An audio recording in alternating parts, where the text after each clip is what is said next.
Hey, this is Cary Smith, and I'm sitting here with Amar Shah and we're both from Client First Capital. And today we're talking about inflation. Inflation's been on a lot of people's minds, been on my mind. The Feds have released their notes yesterday. The CPI numbers are out. And as I try to make sense of all of it and understand how it's going to impact you know our economy, I can't help but think, how is this going to impact me personally, right? And I think a lot of people think about it that way. So, Amar, let's just chat about the impacts to everyday people with inflation. Yeah, I mean, it's a good place to start. A good place to start would be, inflation destroys real income, right? And that's really what inflation does. And when you look at it, you should really look at it. Well, there's three segments, right?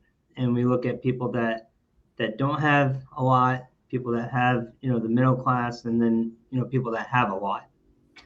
And for those individuals that don't have a lot, I mean, this is really putting the screws tightening because there wasn't much wiggle room to begin with. And so, a couple of things that I can see there is, going to get groceries.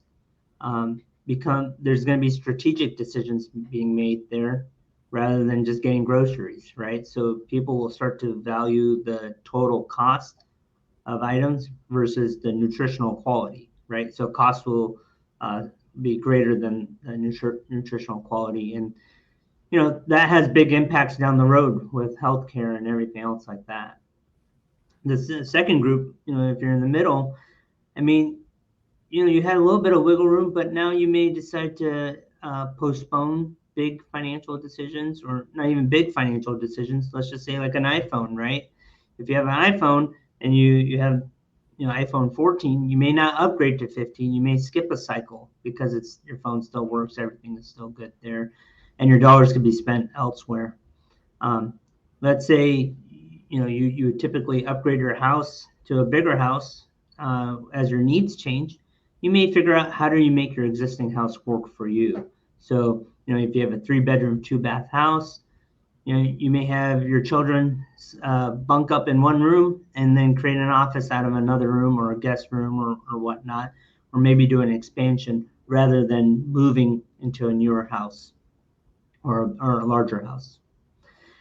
And then lastly, for those that have more than enough, I mean, I think that population is predominantly business owners, and then those business owners will start to look at capital costs, right? So doing new projects, creating new research or new infrastructure, the cost of doing those things has gone up dramatically, and so they have to kind of weigh in the demand for their business and the needs for those. And I think they'll do one or two things. They'll delay those projects from being done, obviously, is the first thing. But you can be more selective of the projects that you do. Remember, like the risk-free rate is still at 5.25 or 5.5. And so taking on a project, you have to get a multiple of that to feel like the investment is worth it. Yeah, as well, first, I guess maybe my first comment is, it doesn't get much more personal than what you eat and Yeah. your housing, right? And so the impacts of inflation are real. I like the way that you said that it really does, attack your savings and your earnings and your spending power.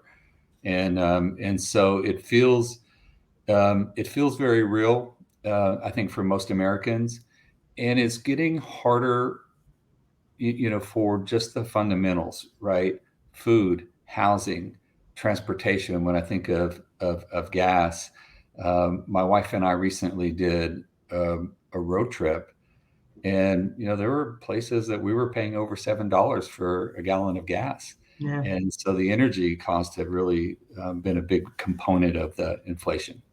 Yeah. Yeah.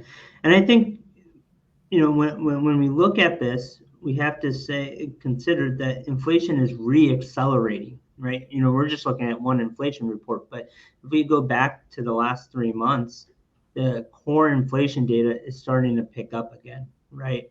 And I think a big component of that is shelter, right? The shelter costs, which are somewhat normalizing now because it's a weird way of how they do it in terms of how they calculate the shelter costs.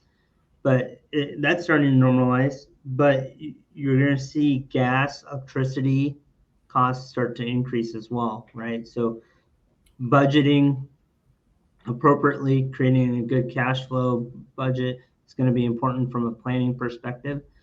But also, you know, when you have these constraints from the cost of stuff going up, your personal wages and job security that you also have to take a look at too, right? So if you have a job where you have company stock and you're taking your current income from the company, you're taking your past income and investing it in the company, or your future income in terms of stock options, putting it in the company, those may not be as fruitful as they have been in the past.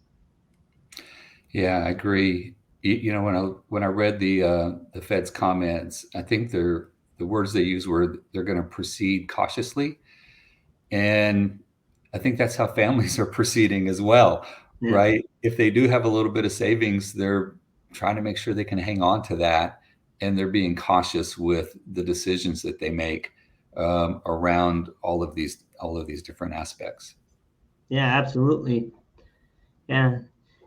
And I think, Cary, one question would be is that if the Fed keeps rates higher for longer, how would that actually, how do you plan around that? Yeah, that's a good question, Amar. And it's a likely scenario. I think the Feds are probably nearing the top of how far they can raise rates and still have an impact. And their decision is probably more focused on not how high, but how long. And I suspect that we're going to be in this for a while. Is my thought. And that I think as we go back to the impacts on families, it gets you've got to have a long term view of this. It's not just grocery shopping this week, but you've got to think about having to deal with this for a while. Um, I would say for most people, Amar, the best next step, right, is to seek out good advice and where can they get some help and some financial help, advice, and guidance. Yeah, absolutely. Yeah, this is definitely a long-term scenario. And when we look at inflation specifically, just to draw an analogy, gas prices get impacted right away, right? If you go to a Mhm. gas station today versus tomorrow, the prices may be different, right? That's right. Whereas like rent prices, typically only increase on your annual contract date, right? Right. So there are a lot of variables here.